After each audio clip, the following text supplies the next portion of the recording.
तो ये देखिए ये फ्राइंग हो रही है। ठीक है, 5 जब आपने डालना है इसमें कढ़ाई में तो 5 मिनट तक इसको सेटल होने देना है।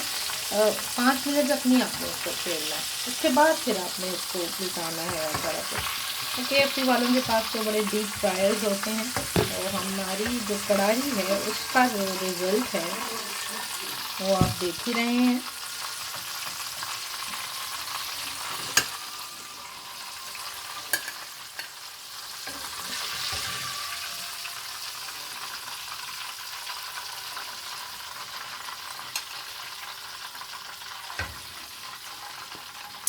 ये देखिए बहुत ही crispy crunchy KFC chicken homemade. Try करें रेसिपी और बताएं कि कैसा बना आपका, क्योंकि हमारा तो बहुत अच्छा बना है। ओके, टेक केयर, अल्लाह हाफिज़।